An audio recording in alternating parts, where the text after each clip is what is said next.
In class 10 mathematics, in chapter 4 we have pair of linear equations in two variables. So in that we are doing solutions of pair of linear equations in two variables.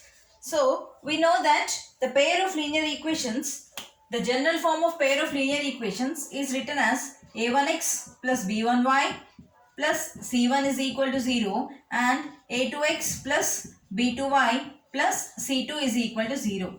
Here these two are variables in x and y.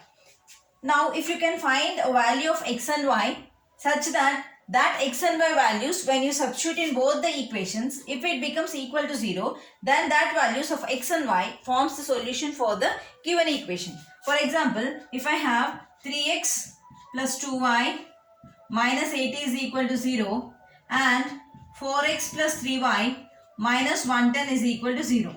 Now if I can find a value of x and y, a pair of values x and y which satisfies this equation, which means when I substitute x and y in this equation, it should become 0. The same value of x and y, if I substitute in the second equation, this should also become 0. Then in such a case, this x and y forms the solution for the given pair of equations. So the given pair of equations are also called as system of simultaneous equations. Okay, the pair of equations are also called as system of simultaneous equations. So the equation, if you take one equation, that is a pair of in pair of linear equations, if you take an equation and if you represent it graphically on the graph, it represents a straight line. So a linear equation in two variables represents a straight line on the graph. Now to find the solutions for the system of equations, there are many methods. So by using a graph method,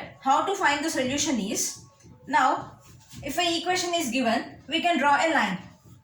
We can draw one line for the first equation. For the second equation also you can draw. So there are three cases possible. First case is you can get two parallel lines.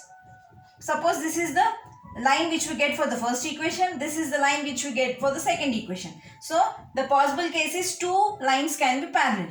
Or the second possible case is two lines can intersect. The two lines can intersect. And the third case is one line can lie on the other line. That is, the two lines are said to be coincident lines. That is, one line lies on the other line. So there are three cases possible. So now in case of parallel lines, there are no common points, which means there is no solution for the given system of equations. That is, we cannot find the values of x and y such that it satisfies the equation. Now in the second case, that is intersecting lines, you have only one solution because you have only one intersecting point. And then third case, you have infinite number of solutions because anywhere, any point you take on the line, that becomes a solution for both the equations. So you have infinite number of solutions. Then you have about system, you have about consistent and inconsistent equations. If the system of equations have a solution, then we call that the equations are consistent equations. If the system of equations does not have a solution, then we say that the given system of equations are inconsistent. Okay, so your homework is what are consistent and inconsistent equations and write the definition of pair of linear equations. This is your homework.